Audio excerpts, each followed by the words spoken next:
Assalamualaikum warahmatullahi wabarakatuh.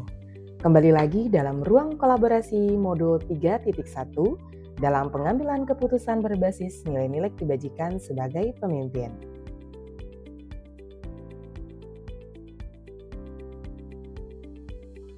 Tujuan pembelajaran ini di mana CGP nanti dapat berbagi, berkolaborasi, dan menerapkan keterampilan pengambilan keputusan berdasarkan 4 paradigma, 3 prinsip, dan 9 langkah pengambilan dan pengujian keputusan.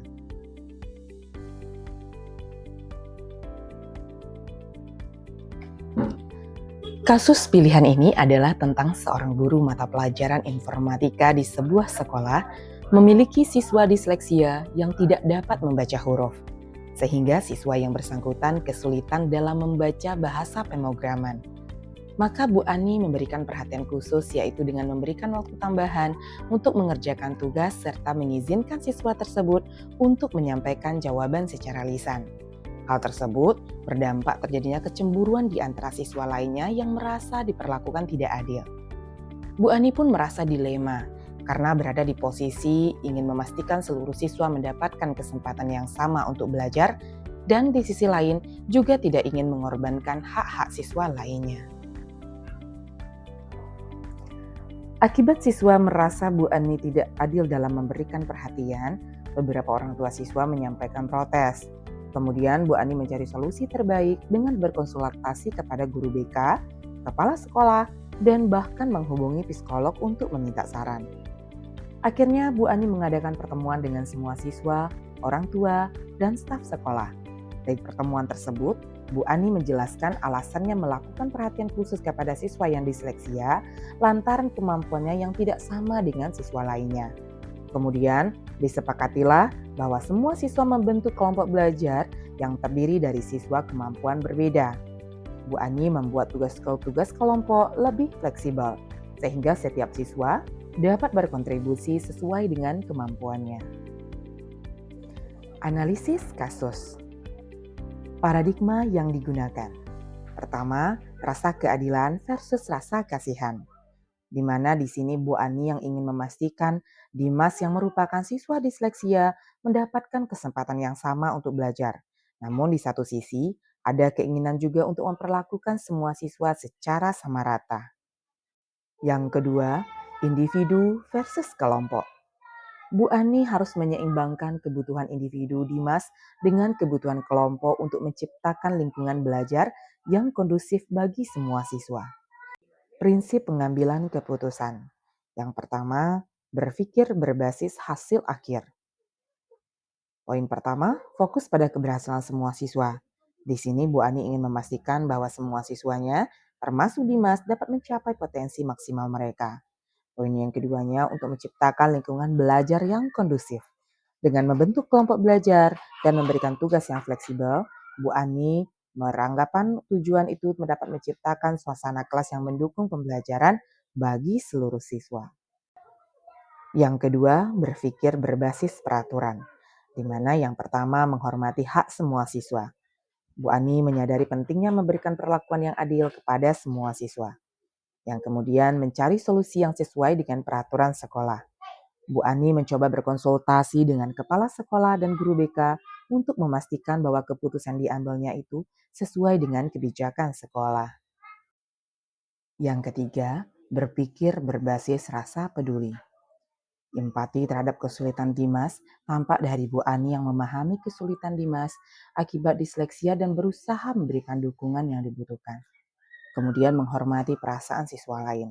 Bu Ani juga memperhatikan perasaan siswa lain yang merasa tidak adil dengan perhatiannya kepada Dimas. Pilihan pengambilan keputusan Bu Ani didasari oleh kombinasi dari ketiga prinsip tersebut. Dari kesimpulan, pilihan pengambilan keputusan Bu Ani didasari oleh kombinasi dari ketiga prinsip tersebut, di mana terdiri dari berpikir berbasis hasil akhir, berpikir berbasis peraturan, dan berpikir berbasis rasa peduli.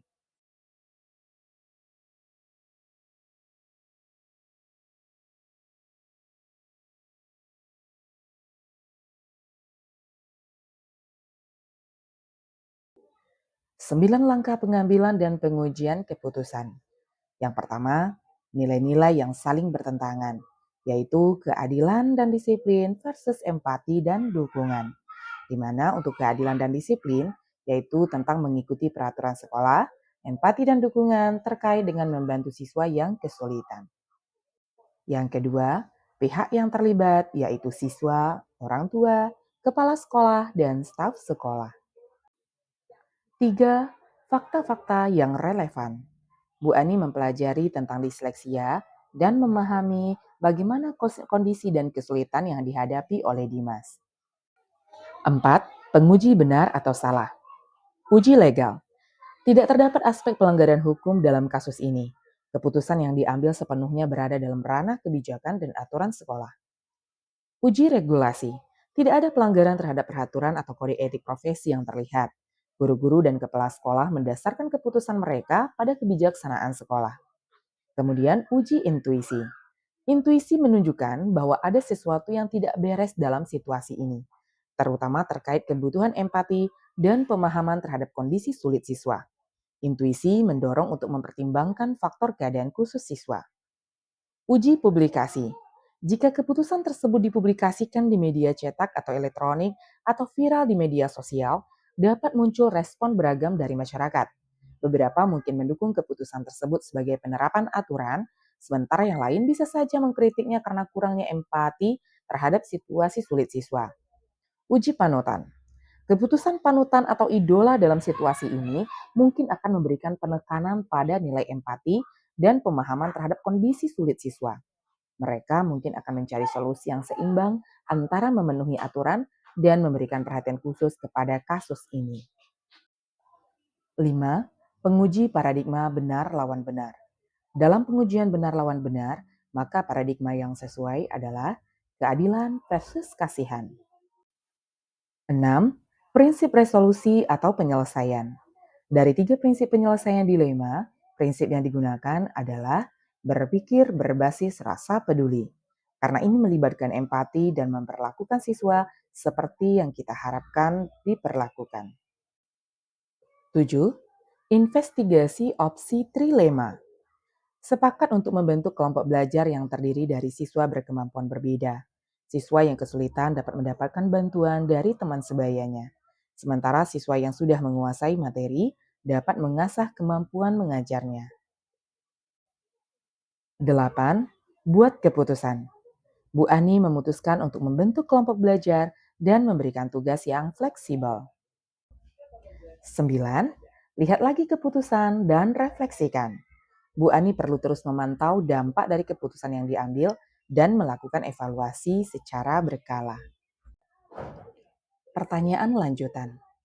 Yang pertama, apakah keputusan ini benar-benar adil untuk semua siswa? Nah, meskipun kita telah berusaha mengakomodasi kebutuhan siswa berkebutuhan khusus, apakah ada cara lain yang lebih adil untuk semua pihak? Kemudian, apakah keputusan ini akan menimbulkan konsekuensi yang tidak terduga? Apakah kemungkinan bahwa keputusan ini akan memicu masalah baru atau memperburuk situasi yang ada? Kemudian, pertanyaan lanjutan yang selanjutnya, apakah keputusan ini konsisten dengan nilai-nilai yang saya anut sebagai seorang pendidik? Atau apakah keputusan ini dapat menjadi contoh yang baik bagi siswa lain? Kemudian, pertanyaan lanjutan yang selanjutnya. Kemudian, apakah saya telah mempertimbangkan semua alternatif yang ada? Hal menarik dan tak terduga. Hal menarik yang ditemukan yaitu pendekatan pedagogis yang adaptif, yaitu pilihan untuk membentuk kelompok belajar yang terdiri dari siswa berkemampuan berbeda. Setiap kelompok akan dibimbing oleh seorang tutor sebaya yang dipilih dari siswa yang memiliki pemahaman yang baik tentang materi. Untuk hal yang tak terduga, resiko persepsi ketidakadilan yaitu memberikan perhatian khusus kepada salah satu siswa akan menimbulkan rasa ketidakadilan bagi siswa yang lain.